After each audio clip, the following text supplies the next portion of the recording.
Hello and welcome to the Keep Right On podcast, where we will be reacting to a Birmingham City victory. A 3-0 win over Coventry on Saturday has eased a few of the relegation nerves, certainly in this room that we're in now. Joined by Brian as usual, also Ben from Blues Breakdown and Ryan Deeney as well. We're going to go through everything really that transpired after that Coventry game and a few other things and look towards the final three in the relegation picture as a whole. Just going to start by coming to you, Brian. I guess your mood is a lot improved this week than it was last week, especially after Wednesday. Honestly, Thursday morning, I just felt like crying. So yeah, I mean, you're going to mention the text message I sent to you. Yes, yeah, I am. Are we doing that now? Okay, go on. We can, yeah. What did I say to you at 12 o'clock on Saturday? You said you were crying on Thursday. You were still crying by Saturday afternoon, apparently, because Brian, when I got to the game, I just landed at St Andrews, and he sent me a text message saying, "Not coming today, mate. I can't bring myself to work extra hours just to watch them be expletive." I think everyone can guess what that is. I think we all felt the same, didn't we, Brian? Really, I felt the same as well. I thought, after Wednesday, that the Blues, the chance had really gone because that game was the one I expected them to win. But just when you kind of bet against this team, they go and pull out a win like that. That was a private message, by the way. Yeah, absolutely. I was stunned. I've got to say, I had given up hope, and I didn't turn up on Saturday. So yeah, maybe the principle's there, and I should just stay away for the rest of the season. Maybe it was me all along. You're the problem. Ryan, you were there. You have watched the game. What was your take on it? It was just everything we've been crying out for, isn't it? I know obviously we've probably got onto the changes and stuff like that, but it just felt like for the first time in a while we had presence in every part of the pitch. We looked like we could actually break in behind the team. We looked like we had bodies in the box. We looked like we could defend our own box. It just never felt... Once we got that first goal, it never really felt like we were going to crumble. The team just seemed to continue doing the right things and only got more and more confident as the game went on. And it's just, such a big difference compared to, when you think back to Wednesday, and it just never felt like... You almost felt like the goal was going to come, and you never felt like we were going to create of anything of any note that was going to, hurt Cardiff. And it just makes such a difference to be able to, watch a game and feel like you might actually do something every time you receive the ball, which wasn't much in the second half. Well, yeah, three goals, 2 before half time. Was second from a very unlikely source who we're going to come on to later. Ben, what was your take on it? I know you've even watched the game back on 1.5 speed. So what was your take on it? Yeah, I mean, it's similar to Ryan, really. Just everything that we've been lacking over the last couple of games, particularly the Cardiff game in midweek last week. Yeah, I mean, just picking up on the point that Ryan made there in terms of being defensively solid. I think looking at the possession stats for the first half, I think it was 40-60 in Coventry's favour, which is not too dissimilar to kind of previous games that we've had. And I think second half it was almost 85% Coventry. But again, at no point really did we look like we were going to buckle or crumble or whatever, which is, I guess testament to the team and the lads. 3 players who I want to pick out came in from the cold. Gary Rowett changed his team. Ivan Sunjic came into midfield. Christian Bielik dropped back in centre-back. Keshi Anderson came in on the left for Janino Bakuna, and Tyler Roberts came into the attack, just playing behind Jay Stansfield.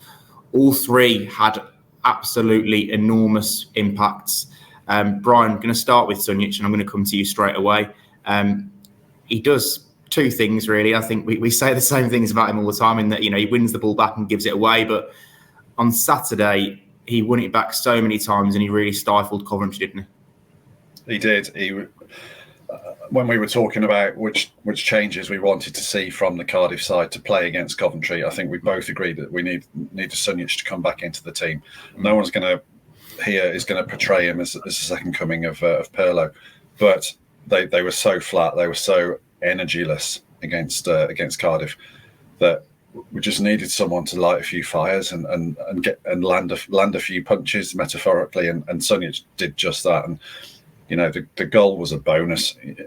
I think when he first came to Blues, he scored an absolute belter at Derby, didn't he, in his first few games? And I was thinking we have got the second coming of Barry Ferguson here, because he looked a really complete midfielder, and then things just seemed to melt away. And for the last couple of seasons, we've been left with the very prosaic qualities. Not totally worthless qualities, the energy and the tackling and the work rate, but certainly not the sort of the qualities in possession. But then I think if anything indicates it was Blues Day, as much as Bristol City's late winner or Bristol City's late equaliser, or the deflected goal from Keshi Anderson, the fact Sunjic was able to drive a ball through almost an entire team of bodies to score the second goal at a really important time just before half time, that summed it up. We'll come on to Sunjic and his contractual status later, but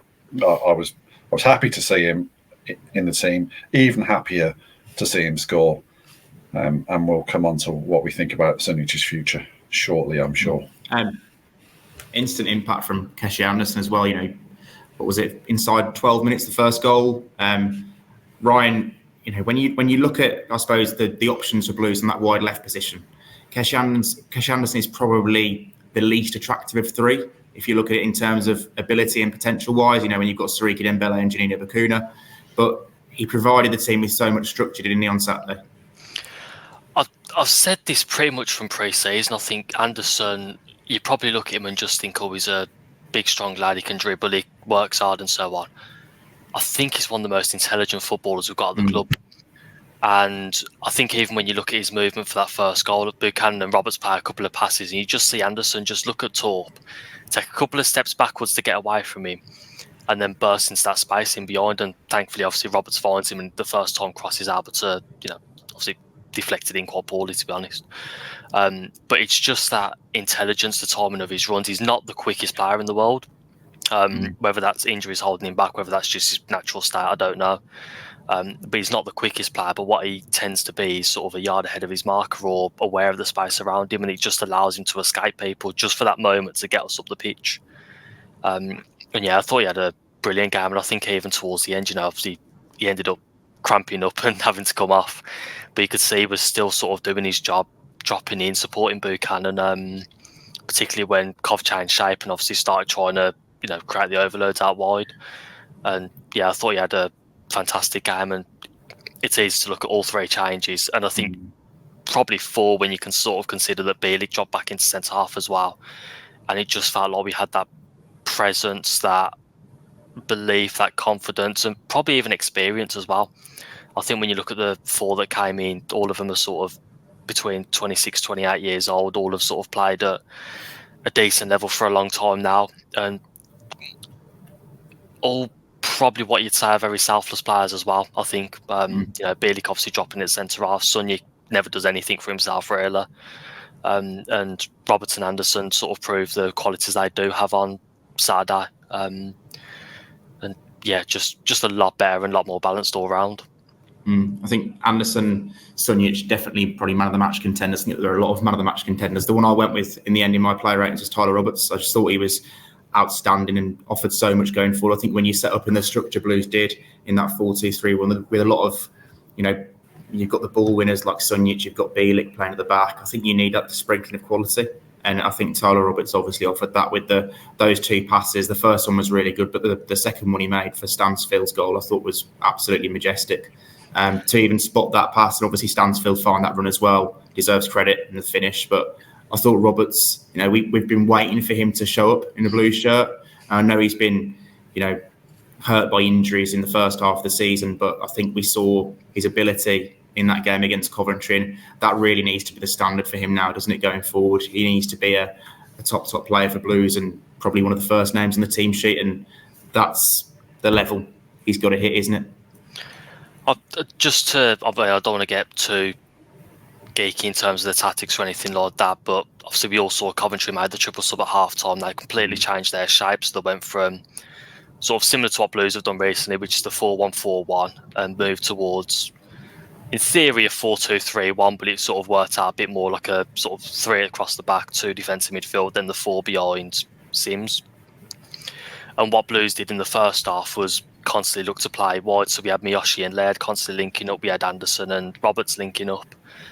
During that second half, after Coventry had their initial spell, we seemed to work it out, and that third goal almost comes from Roberts and Stansfield now starting to move wider on the pitch rather than staying close together. And they started basically trying to exploit the space either side of Van Ewijk and I don't know if I butchered his name there, and Kitchie, the wide centre-backs. And you can see that Roberts was now starting to receive the ball wider, which then allows Stansfield to come in from that other flank. And I just thought that was, again, probably a brilliant piece of management in the first place to make the changes he did, but then for the team to actually be able to adapt to what Coventry had done at half-time so quickly and find an avenue out while having so little of the ball and being able to provide a shape that stopped Coventry creating any chances. I'm sure Ben's got the stats, but I think I saw it was Coventry had 83% of the ball after we scored the third and had 3 shots a goal, 2 of which were, I believe, set piece as well. So, for us to be able to be that drilled in open play and also find a way out and, change the structure from what we were doing in the first half so well, I think again points to, brilliant management of the game from the players too. Was it the best performance Blues have put in this season, Ben? Great question. Probably one of. I mean, I think given the context around the game and when it's occurring, etc. I think when we were when fans have been looking at those remaining fixtures that we had prior to the Coventry game, I think most would have been looking at Rotherham and Huddersfield and saying, right, those are the 2 games we've really got to target. Norwich probably would have been third on the list, and the Cov game would have been the one at the bottom of the list, saying, well, if we get something out of that game, then it's an absolute bonus. So, to walk away from Saturday with 3 points is absolutely massive, and to put in a performance like that and to run out 3-0 winners as well, then I think it's certainly got to be talked about as one of the best performances and certainly one of the best results that we've had this season. Sure, Ryan won't mind me nicking one of the stats that he mentioned this morning, and Ryan, correct me if I'm wrong, but that's the first time that we've won by more than a single goal since Eustace's win against West Brom. Yep. Right. So again, I think just highlights the quality of the result that we've managed to pick up there. One player we haven't spoken about yet, who I think everyone's going to be queuing up to speak about, is Jay Stansfield. Brian, how good has he been? How good was he? And also, can you remember another lone player who's kind of epitomised what a club is all about in the same way that Stansfield has this season? I'll see if I can arrive at one. But at the moment, I think, yes, he's been good. The whole body of work is very commendable. I think if you'd have been offered that at the outset of the season, the goals tally and the performances, you probably would have taken it. I think what has been most commendable is the fact that when it's it's all been going wrong in the last couple of months, it'd be very easy for a young, let's remember, lone player, to check out and not fancy it. And I think there were probably times under Rooney when he really wasn't enjoying his football, and I suspect that had that managerial change might not be made in that transfer window, then we may be looking at Stansfield in a different team shirt at the moment. But yeah, Stansfield has really acquitted himself excellently, not just with his football, which has been good, but with his little dogged side as well. He leaves stuff in on defenders. His relationship with supporters is absolutely excellent.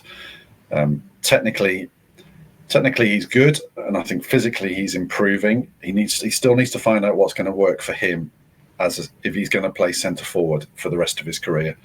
And if he's not, then he probably needs to be at a team that's going to play to his kind of strengths, which I think kind of inside lefty, number 10-y kind of role. but yeah, his application and his returns have been excellent, and I don't think you'd struggle to find a Blues fan that would say that we don't want him back next season in some capacity. The battle with Letty Baudier, I think I haven't butchered that name, at the start of the second half really summed him up for me. The way he kind of won the ball back in the first place, and then burrow his way into the box and eventually lost the ball because two players kind of crowded him out. But then he, battled back and ended up giving away a foul, got shoved by Letty Baudier and got up and shoved him back. And it was just kind of that fight that obviously supporters do love to see. And obviously he's got a massive helping of quality to go with it. Moving on. Just on that, before we do move on, there's been some very good loan players who have bought into Birmingham City in the last couple of years. Hannibal didn't have it easy, but he put himself out there for Blues. Heath Chong the same. He was up and down a little bit, but his work rate and his commitment was never been questioned. So there are some. I think my favourite loan player of recent time would be John Terrell. Then if you want to go back into the last couple of decades, then Seb Larson was on loan as well, wasn't he, when he first came? So it's not uncharted territory that there have been some fantastic loan players. I think even Forsell was loaned at the outset. So, but just in isolation, Jay Stansfield is a contender for Player of the Year, and as a loan player, you couldn't ask much more. No, I definitely agree. I think we're all given a massive boost as well. And the Blues players walk around the pitch celebrating. To see that Bristol City 101st minute equaliser pop up on our screens against Huddersfield meant that Blues jumped out of the relegation zone, having dropped into it on Wednesday after that Cardiff game. A massive boost. Going to talk about the relegation picture a little bit now. It's still very tight down there. Obviously, Blues are now in 22nd with 3 games to go. There's Rotherham, Huddersfield and Norwich. Blues are 21st. Huddersfield are 22nd. Swansea, Blues and Ipswich away to play. Sheffield Wednesday have Blackburn, West Brom and Sunderland away. I think everyone up to Blackburn in 17th is probably still just about in it. Looking at the 3 main teams, Blues, Huddersfield and Sheffield Wednesday, who do we think's got the easiest run in there? Anyone want to take that one? No? I think when you look at the fixtures and you see Rotherham and Huddersfield, I think a lot of people will probably look at our fixtures, but I do think it shouldn't go without saying that both of those are away from home. And I think when you consider that Huddersfield, we got Huddersfield, Stoke, QPR and Blackburn have got 2 of their last 3 games at home, and that does make a big difference when you consider, I think Rowett alluded to the weekend, our last 3 wins have come at home in front of a full crowd. And that makes a massive difference this time of the season. And maybe that's just a Blues thing. Our fans are brilliant, but that's it's a big thing at this time of season. We've got to now go travel to 2 sides that are likely to probably sit in, make life difficult, and we've got to show the sort of the patience, the right mentality, do the right things. We're probably not going to score from a set piece. We're probably not going to score from just hoisting the ball into the box and having someone head it in the net like Djukovic. So we've got to show that we've got to be patient, do the right thing, play the right way in order to, open these sides up and take our chances when they come. And Rotherham and Huddersfield on paper are both very winnable games, but it's about these players showing that mentality now. To add to Ryan's point there, Blues do have this, I was thinking about this earlier, Blues do have this tendency to kind of get themselves in a right mess at the end of the season and then get a result, especially at home, in front of a packed St Andrews that nobody expected. When you think back to previous relegation battles, Huddersfield at home, I think under Redknapp, when they won 2-0. I think the 3-1 against Fulham at home, when Fulham had obviously, I think, finished second or first and gone up automatics, or even the playoffs, God knows, but they were going up. Blues do get to the end of the season, and just when you don't expect it, they somehow manage to turn it on. Yeah, I mean, it would probably be the most Blues thing in the world now for us to not don't say it once against. You know what I'm going to say. Come on, then, let's have it. But to go into the final game of the season against Norwich and pull a result out of the bag again there, it's, and Ryan's absolutely right in terms of, the games that we've got against Rotherham and Huddersfield, both away from home. I think it's worthwhile kind of remembering and keeping in the back of your mind, what other teams might or might not have to play for in remaining fixtures as well. Some of the games you've got, Huddersfield have got Swansea, who probably have got very little left to play for, but play Ipswich final day of the season, and with seemingly nobody wanting to take a grip of the top of the Championship table either, they still probably have quite a bit to play for come that final day.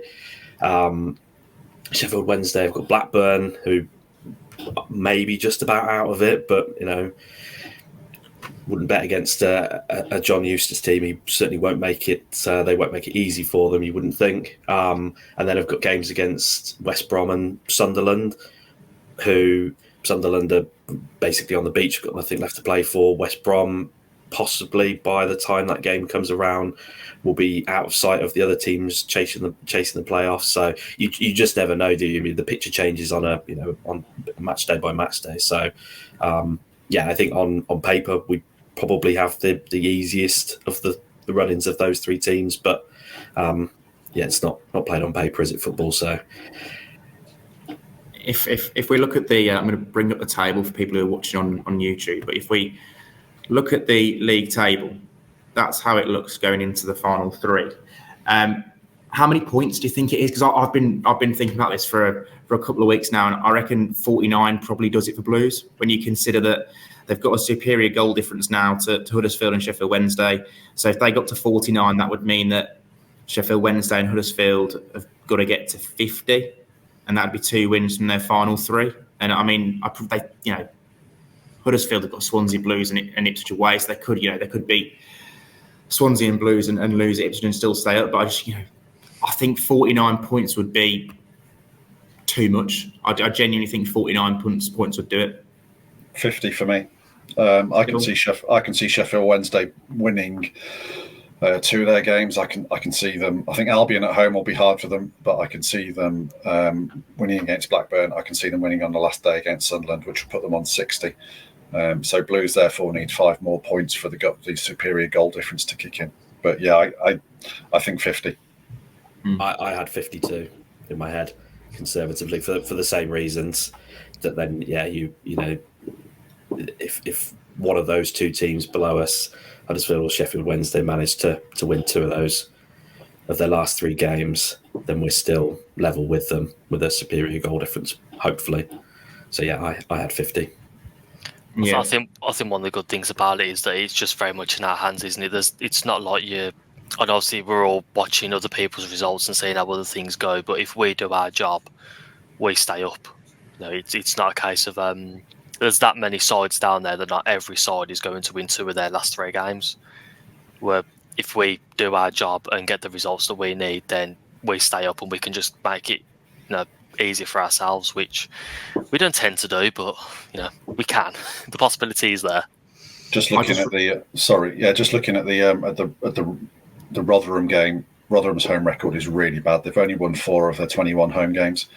Blues have only won 3 of their 21 away games, so it's very much a case of the resistible force meeting the movable object. And then you go to Huddersfield. Huddersfield have only won 6 of their home games and lost 8 of their home games. So yes, Blues away record is really not clever, but they go into some pretty not hospitable places, but they go into venues where they can definitely win. And even the last game home to Norwich, Norwich have lost 10 of their away games so far this season. So, and if they're already in the playoffs, then that's winnable. I mean, I cannot believe that the change in the way I feel about this team now, just in the space of 1 game, because as I said at the start of this, I was struggling to see the post-Cardiff Birmingham City winning another point. But then they've swept away Coventry, and suddenly they do seem to masters of their own destiny, which comes back to Ryan's point again, is they seem to be able to now exert some control over where they're going this season.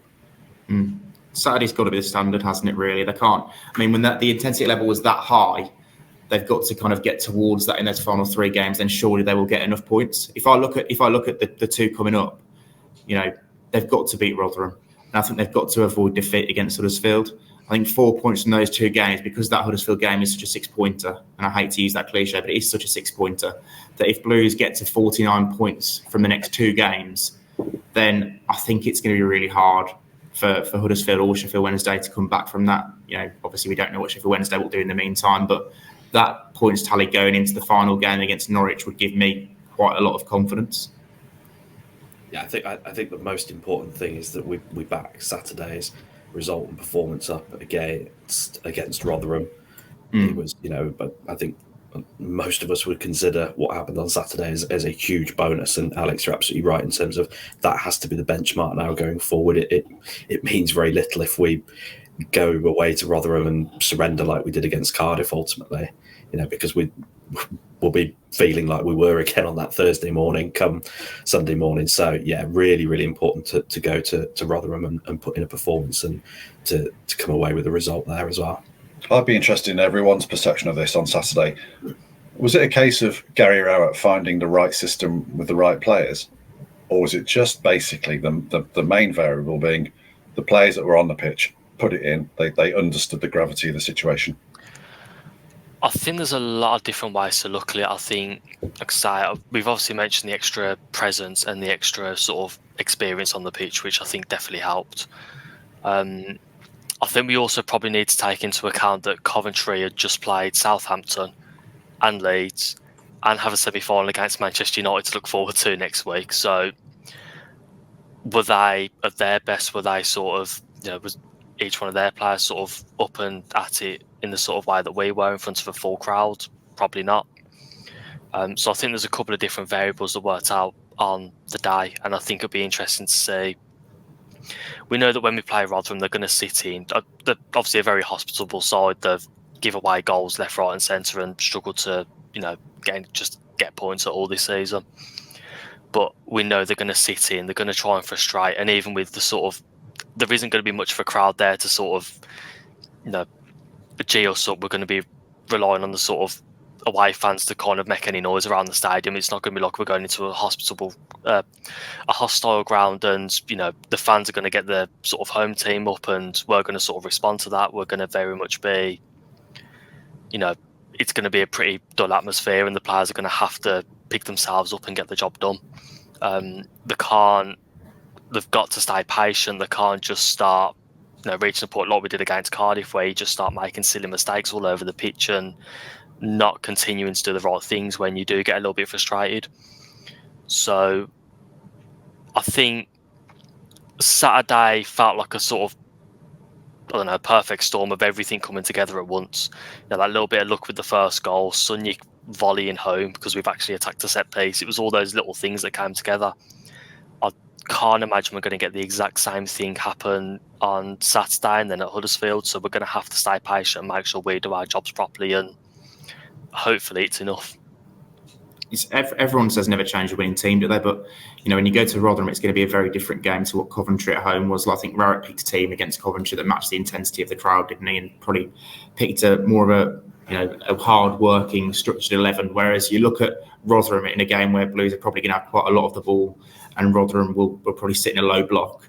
They're going to need players like Bakuna to break that defence down, aren't they? So I think it'll be interesting to see whether he does go with the same 11, because temptation will definitely be there to do that, or whether he does bring in a Bakuna or a Dembele and make Blues a little bit more unpredictable in possession outside the box. But yeah, that's probably one for later in the week. Do you want to move on to the takes now? We've got a few takes. First one from Gale on the Fence. Great win. However, I don't trust them, lads. I do not trust them. We have to back it up. Brian, go on, because you've had trust issues, haven't you, in the past? I knew you were coming to me for that one. Listen, I've been the silver lining to the cloud, to my season-long cloud today, so I don't want to get too down on them. I understand, other than to say I know exactly where he's coming from.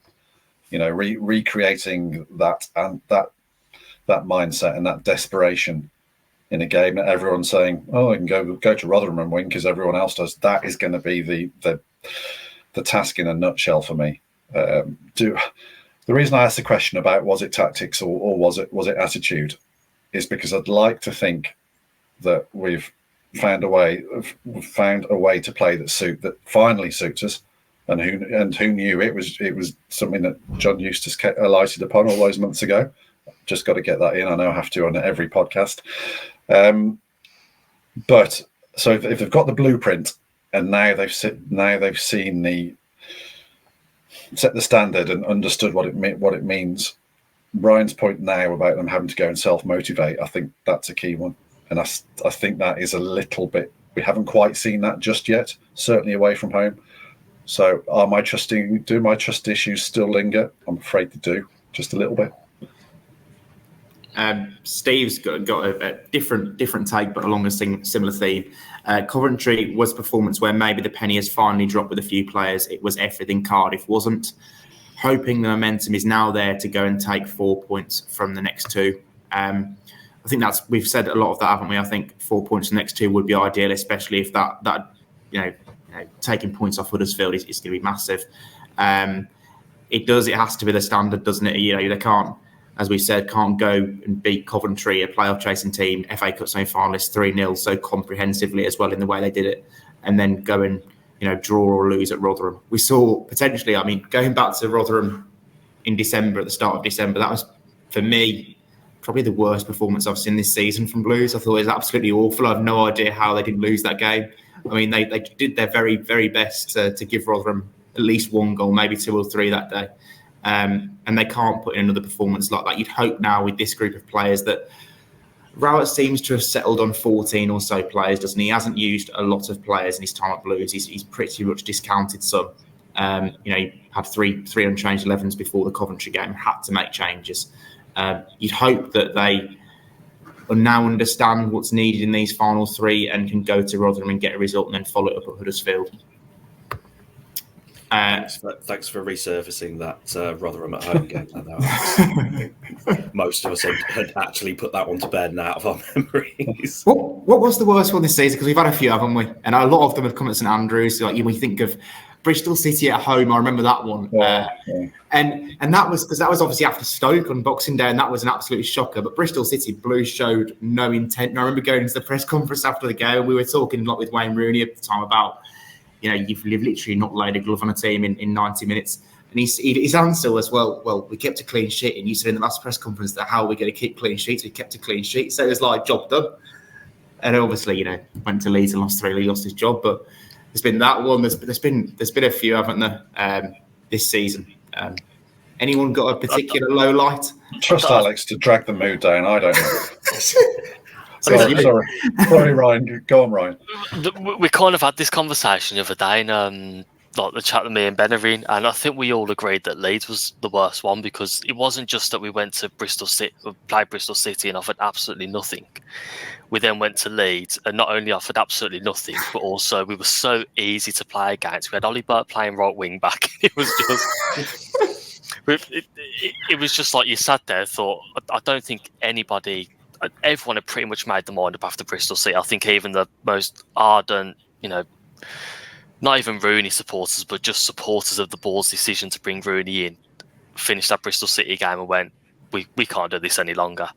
And then we went to Leeds and you're thinking there's got to be some sort of reaction. And we were just pitiful. It was, it was embarrassing, wasn't it? So I think that was probably, I think we kind of agreed that was the worst one. But because Rotherham at home, I speak to a Rotherham fan fairly regularly, and I mentioned earlier a conversation came up elsewhere about the relegation fight and so on. I sort of said, about the mentality and going to Rotherham and doing the right things. And he went, you've got to remember that when you played us last time, we had a new manager in the stands. So our players kind of had to step up and prove themselves to kind of, turn up and actually try and play ahead of the new manager coming in. That's probably the only positive you could really give me in terms of Rotherham putting in the performance this season. So yeah, I watched them play against Plymouth about a week ago, 10 days ago, and they really didn't offer anything, I've got to say.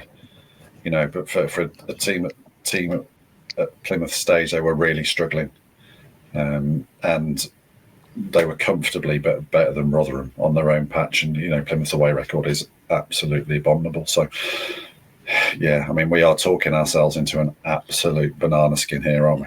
I've sworn to myself I'll never call another championship team rubbish after sitting here early in the season and basically saying Sheffield Wednesday the worst team I've seen in the league, and then have them ahead of Blues in the table on Wednesday. So I'm not doing that again. No way.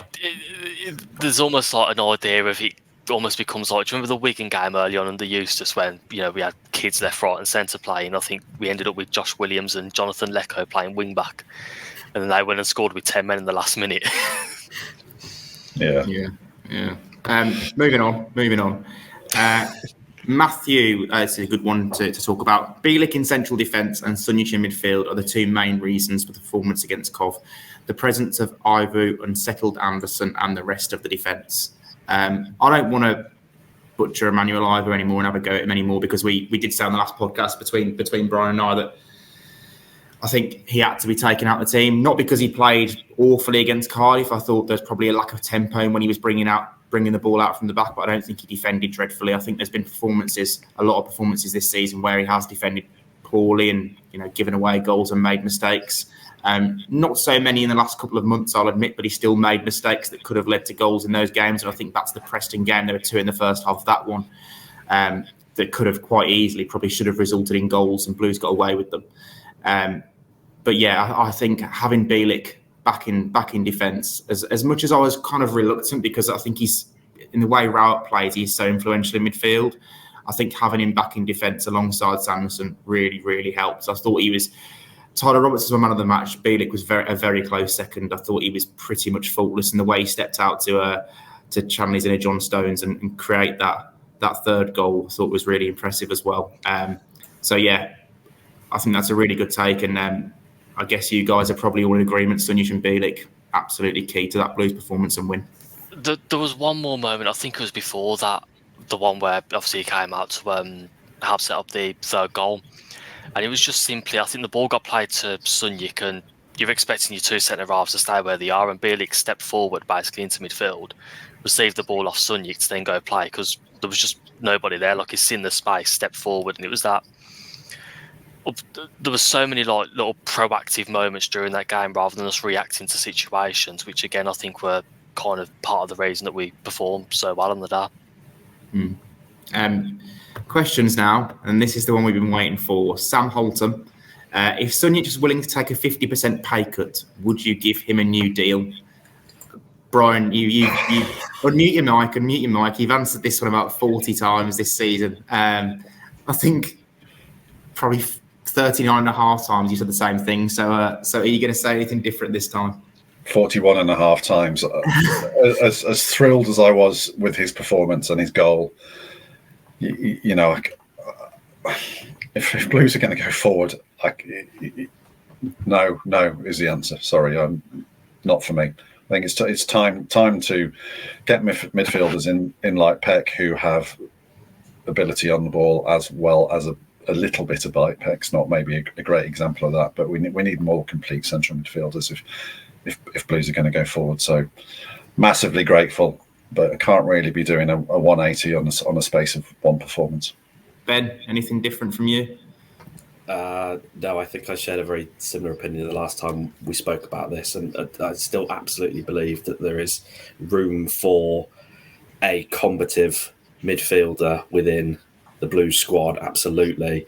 I just think that they've got to have a technical quality that is above the level that Sunjic is able to offer. Again, absolutely thrilled with the fact that he keeps coming back. We've spoken about him numerous times over his spell at Blues. He's come back into teams, he's been out of teams and come back and performed well. I still just think it's time. It's time to move on from probably majority, if not all of those that are out of contract at the end of the season. Anything different, Ryan? Are you going to save Ivan Sunjic's Blues career here? No. I mean, I had my brother started asking similar questions about Keshe Anderson as well. Obviously, they come in and play absolutely brilliant games. And you think, well, they're out of contract end of the season. I think the problem the thing you've got to remember is that it's not going to be Gary Rowett in charge in the summer. It's going to be Tony Mowbray. So you've got to still look at it as arriving Sunjic and Keshi Anderson, Tony Mowbray footballers, and he seemed to pretty much bomb the pair of them out, didn't he?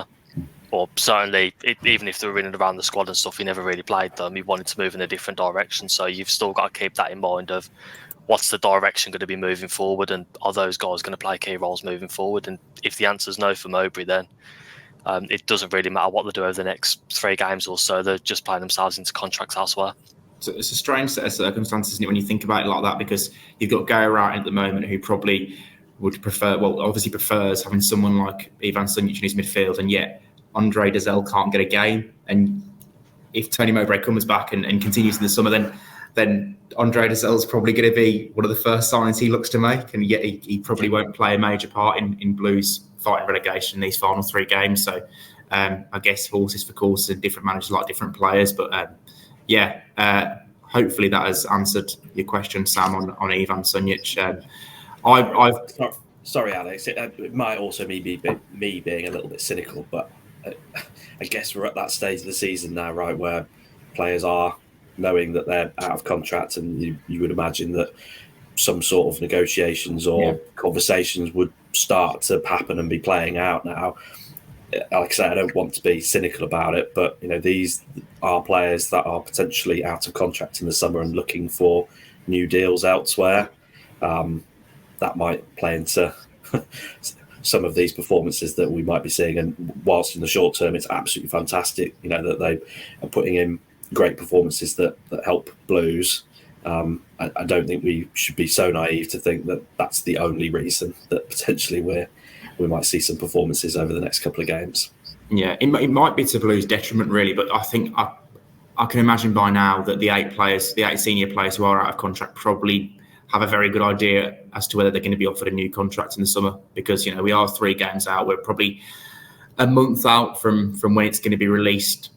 Which players are being released and kept on, and the ones I've spoken to, John Ruddy and Keshi Anderson, in the last 3 or 4 weeks, haven't really given any indication that talks have taken place over a new contract. So I think again the carrot for them would be to play for a contract elsewhere, wouldn't it, and impress in these final 3 games, because ultimately players don't want relegations on their CVs. But yeah, moving on to this is one specifically for Brian from Aaron. Was that the best performance you've seen from a Blues team under that pressure? I think, to be fair, Ben, Ryan chip in with this one as well once Brian's finished. I don't know if it was the best. I can't recall a time when I was most surprised about the tone and appearance of a performance. I really had written them off as a busted flush on after the Cardiff game. I just didn't see that they would be able to, take control of their own direction and destiny again. So, most surprise, I would say yes.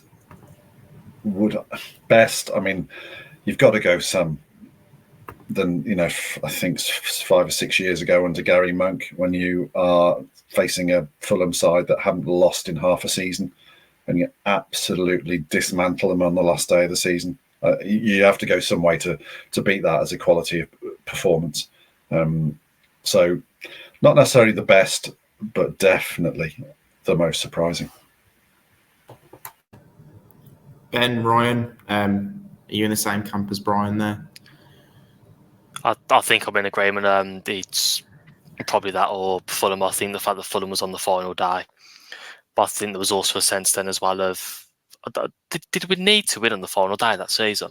I know we were still technically in the scrap. I don't think we actually needed to win in the end, did we? So we just turned up and absolutely dismantled a, like I say, Fulham side that hadn't lost in half a season.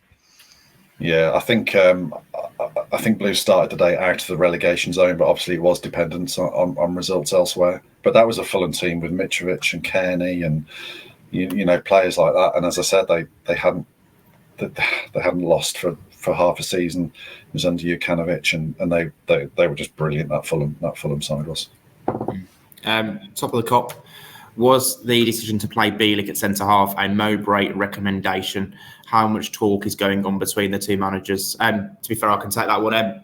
I'm aware that they're talking to each other and things. I think Rowett did actually say that you had some conversations with Tony Mowbray at a recent press conference, but I don't think the decision to play Bielik at centre-back would have had anything to do with Tony Mowbray. I think Rowett wants a completely different centre-back to what Mowbray would have wanted. When Mowbray did it earlier in the season, he suggested that Bielik could, become like a kind of midfielder, defender hybrid and actually, play a John Stones type role.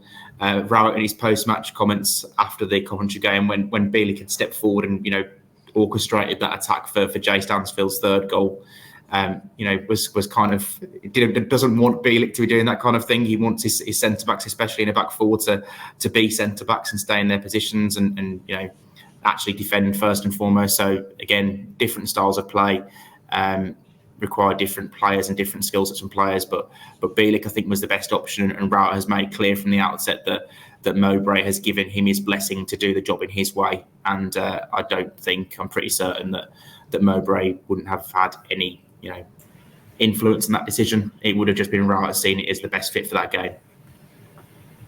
Ben, just on the sort of the whole, all the managers we've had this season, this is an absolute curveball to throw at you now, but I'm going to do it anyway. Are there any like massively glaring indicators or stats or anything like that show the difference, between what Eustace was trying to do, what Mowbray's trying to do, what Rooney tried to do, what Rowett's now trying to do? Is it anything that leaps off the page for you? Excuse me. I think in terms of the first open house, a lot was made of the kind of the performance metrics and indicators and what have you in terms of the best possible chance, or those kind of indicators that teams that get promoted or get into the playoffs of the Championship kind of get close to. So we're talking about over 50% possession, the entries into the final third, the number of passes. Mowbray was by far and away the closest to that in terms of achieving that. I think when you look at the, I guess, 5 managers, if we want to break it down to that, into Eustace, Rooney, Mowbray, Venus and Rowett, when you look at the 3, or let's change that around. When you look at the 2 that have been the least successful in terms of Rooney and Mark Venus, you look at the types of the expected goals that we've been giving up against them. The expected goal difference for both of those 2 is negative. They probably had the worst. The other 3 have positive expected goal difference, even if it is just slightly. Even just taking kind of the last. Gary Rowett's 5 games in charge, the 2 that we've won, Saturday and the game against Preston, the 2 games where we came out having a better expected goals ratio than we did in the others. So both of those 2, we had a better expected goals difference than the opposition. I think for me, that's probably one of the biggest indicators in terms of what Eustace, Mowbray and Rowett have got right over the Venus and Rooney. Interesting. Probably need to do a bit more of a deep dive, and you have massively put me on the spot there, Brian. But I did have a brief look at the spreadsheet this morning, and that was one thing that kind of jumped out at me. That the expected goal difference of those 3 is positive, whereas the other 2 was negative. And they do say that over the course of a season, that tends to play out. And really, that passes the eye test as well, doesn't it? Yeah. We must be settled on 4-2-3-1 being the most suitable formation for this group of players now as well. I've just had a nose at the formation to see if we've actually won a game outside of playing that sort of either 4-4-2 or sort of 4-2-3-1, sort of however you look at it. When we've played the 4-2-3-1, generally we've had maybe a Roberts or a Hogan alongside Stansfield this season. And I think the only game we never won, or the only game we've won without sort of playing that almost 4-4-2 sort of style is against Cardiff, when, to be honest, they were possibly the worst team I've seen this season. So, apart from Blues, apart from Blues. Cardiff and Preston are two anomalies in that top half, aren't they? I always look at them and think, how are they still competing year on year for Preston? They always seem to be at the right end of the league. Yet, whenever I watch them, I'm never that impressed. I think Ben might have brought something into the chat the other day. Cardiff's numbers are absolutely horrific. Like, I know Preston are sort of well above their sort of, you know, underlying numbers and so on, but I'm sure Cardiff's numbers have been absolutely horrendous, or they have been for the second half of the season or something like that. Yeah, they're not great. They're genuinely not great. And to be fair, for quite a period as well, neither were Preston's. They've just managed to somehow, both teams have just managed to sustain that, which, yeah, usually you'd say that those kind of underlying numbers are not sustainable across the season, and somehow both of them have managed to sustain them. So, yeah.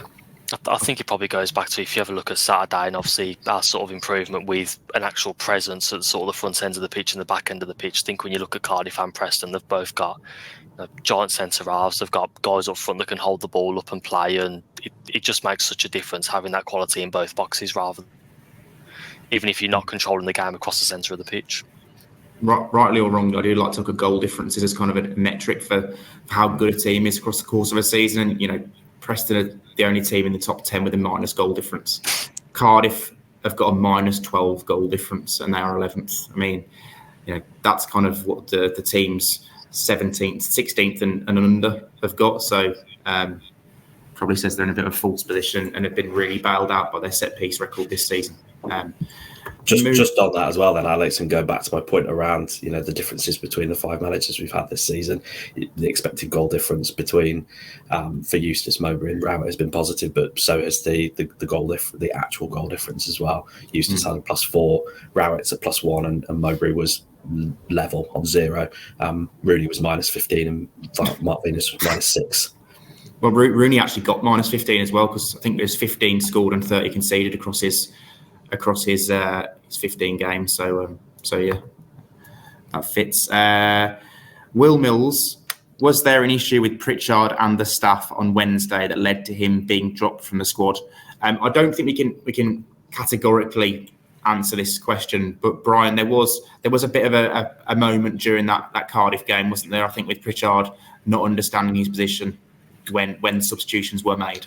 Yeah, I think that's right. I think when he came on, he was obviously designed to play in that 10 role. And then when a next change was made, I think with about 5 minutes to go, when Gary Gardner came on, I think Rowett wanted to get Gardner slightly further forward, and that sort of shunted Pritchard out to the left, I think it was.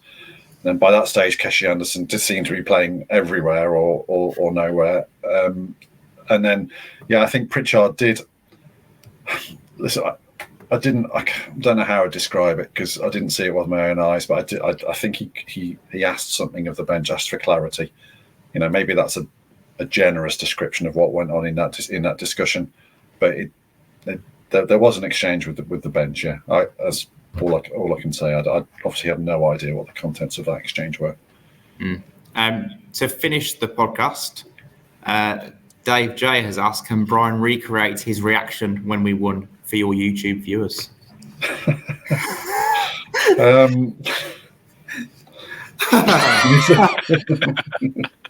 That's good. You almost went viral last week, Brian, with there was that clip, wasn't there, of your reaction to another Birmingham City podcast? Hopefully there's been less sighing this week. Yeah, as I've said several times already, I was a fairly low ebb on Thursday morning. Yeah. Thank you, Brian. Thank you, Ben. Thank you, Ryan. Really enjoyed that. And it's rare that we get to talk about a Birmingham City win. So hopefully you guys listening and watching on YouTube have enjoyed it as well. Please hit the subscribe button on whatever podcast platform you are listening on, and keep right on as well.